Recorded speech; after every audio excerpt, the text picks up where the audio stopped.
বসিরহাট লোকসভা কেন্দ্রের অন্তর্গত বাদুড়িয়া বিধানসভা কেন্দ্রের রুদ্রপুর স্কুল মাঠে বিজেপির তরফে বিশাল জনসভার আয়োজন করা হয়েছে। বক্তব্য রাখছেন প্রার্থী রেখা পাত্র।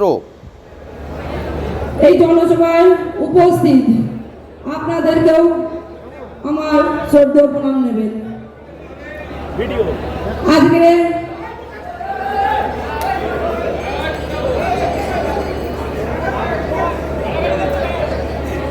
এই জনসভায় বিরোধী নেতা শুভেন্দু অধিকারী দাদা আছেন এবং দলের অনেক কার্যকর্তারাও আছেন। তাই আপনাদেরকে কয়েকটা কথা বলবো, বাকি কথা সব দাদাই বলবেন। দেখুন, অনেক দেখেছেন আপনারা তৃণমূলের চাল। তৃণমূল আবার নতুন করে একটা চাল খেলেছে। সে চালের নাম কি জানেন? শ্রিয়া পারভিন। তিনি গতকাল তৃণমূলে যোগদান করেছেন। সেই গিরগিটির মতো রং বদল করা, সেটা পারে না বসিরহাটের মা বোনেরা। সেই আন্দোলন করা মা বোনেরা রং বদল করতে পারে না। পারে শুধু এই তৃণমূলের কিছু হাতের কিছু মা বোন আর কিছু আছে নেতা কর্মী লোকেরা। তাই আপনাদেরকে বলবো, আপনারা এইরকম তৃণমূলের নাটক দেখে কেউ প্রভাবিত হবেন না, কারণ এই তৃণমূলের নাটক এরকম চলতে থাকবে। আশা করছি এই লোকসভা ভোটের পরে, জুনের 4 তারিখের পরে সমস্ত নাটক বন্ধ হয়ে যাবে। আর সেই নাটক বন্ধ করতে আপনাদের আশীর্বাদ লাগবে, আপনাদের সহযোগিতা লাগবে। কেননা এই বসিরহাট লোকসভার প্রার্থী আপনারাই। এই সন্দেশখালীর আন্দোলনের মুখ হিসেবে আমাকে, এই রেখা পাত্রকে মাননীয় প্রধানমন্ত্রীজি প্রার্থী করলো। আমি মনে করি এই প্রার্থী আপনারাই, আমার মা বোন ভাইয়েরা। প্রার্থী আমি নই, আমি শুধু আপনাদের সাথে থাকতে চাই, আপনাদের সাথে লড়াইটা আরো আগিয়ে নিয়ে যেতে চাই। আমার এই লড়াইটা আপনাদের লড়াই, এই লড়াই আমাদের ছিল, আগামী দিন অবধি থাকবে। তাই আপনাদের কাছে আমার একটাই অনুরোধ, মাননীয় প্রধানমন্ত্রীজি যখন প্রধানমন্ত্রীজি আছেন, আর তৃতীয়বারের জন্য এই বসিরহাট লোকসভার প্রধানমন্ত্রীজি হবেন, আর সেই দায়িত্বটা আপনাদের আমাদের মধ্যেই পড়ে। আমাদের কর্তব্য আজকের এই মাননীয় প্রধানমন্ত্রীজিকে বসিরহাট লোকসভাটিকে উপহার হিসেবে দেওয়া হবে।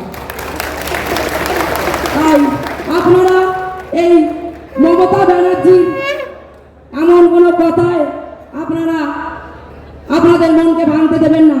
কেননা ওনারা আপনাদের মন ভাঙার জন্য স্টেজে নাটক করে যাচ্ছেন। সেই নাটক ওনার কোনো নাটকের পর্যায়ে পড়েন না। আমার সন্দেশখালীর মা বোনেরা রুকে আছে। সন্দেশখালী নাকি হাজি জিতলে নাকি মুখ্যমন্ত্রী ঢুকবেন, হাজি জিতলে মুখ্যমন্ত্রী ঢুকবে। মুখ্যমন্ত্রী এতদিন ধরে এতবার 2011 থেকে ভোট লুট করে, মা বোনের সম্মান লুট করে, বাবা ভাইয়ের জমি জায়গা লুট করে বাইরের জীবন চিনিয়ে নিয়েছেন। নিয়েও ঢুকতে পারেনি, আর আশা করি ঢুকতে পারবেন না। আর ঢুকতে পারবে না শুধুমাত্র আপনাদের জন্য। আপনারাই আছেন, আপনারাই সামনে আমার মা বোনেরা শক্তি সরবরাহে সামনে দাঁড়াবেন, ত্রিশূল হাতে নিয়ে দাঁড়াবেন। সেই আন্দোলন যখন আমার মা বোনেরা ত্রিশূল নিয়ে দাঁড়িয়েছিলেন, সেই ত্রিশূল আবার ধরবেন, যেন মুখ্যমন্ত্রী কোনো মতেই যেন ঢুকতে না পারে। ঢুকলে আবার সেই শেখ শাহজাহান, উত্তম সত্তরের মতন মানুষ আবার তৈরি করে ফেলবে। আমরা চাই না কোন শেখ শাহজাহান, উত্তম সত্তর আর কোন শিবু হাজরাকে, আর চাই না কোনো পিসি ভাইপোকে যারা কথায় কথায় মিথ্যে বলে আর সেই মিথ্যাটাকে সত্যি করে। আমরা কোনো মিথ্যে কথা বলা রাজনীতিকে চাই না। চাই না কোনো মুখ্যমন্ত্রীকে যে চোর আজ মা বোনের সম্মান লুট করে বলছে, চুরি করে বলছে, এটা মিথ্যে। সন্দেশখালীর মা বোনেরা মন ভরা গল্প বলছে। আসেনি কেন? মুখ্যমন্ত্রীকে কে আসতে বারণ করেছিল? মা বোনেরা তো হতাশ হয়ে বসেছিলেন যে এতদিন ধরে অত্যাচার যে মহিলা করে এসেছেন সে হলো এই রাজ্যের মুখ্যমন্ত্রী মমতা বন্দ্যোপাধ্যায়। সে কেন আসেনি? আপনারা জবাব নেবেন, বলুন, নেবেন তো? আপনারা জবাব নেবেন? অবশ্যই অবশ্যই আমি জানি আমার মা বোনেরা জবাব নেবে, আর সেই জবাব নেওয়ার জন্য আমি আছি আপনাদের সাথে। আমি আমার এই সন্দেশকালীন আন্দোলনের আরেকতম মুখ মাম্পি দাস, তার ভালো নাম পিয়ালি দাস, তাকেও মিথ্যে কেস দিয়ে জেল কাটিয়েছেন। এইরকম ভাবে অনেক মা বোন ভাইদের জেল কাটিয়েছেন। প্রত্যেকটা হিসাব নেব, প্রত্যেকটা জবাব দেবো, প্রত্যেকটা কেসের জবাব আমরা দেবো, কড়াই গন্ডায় দেবো। তাই আমার বক্তব্য, সংক্ষিপ্ত বক্তব্য আমি এখানেই শেষ করছি। আমার পরে শুভেন্দুদা আছেন, উনি বক্তব্য রাখবেন। ধন্যবাদ।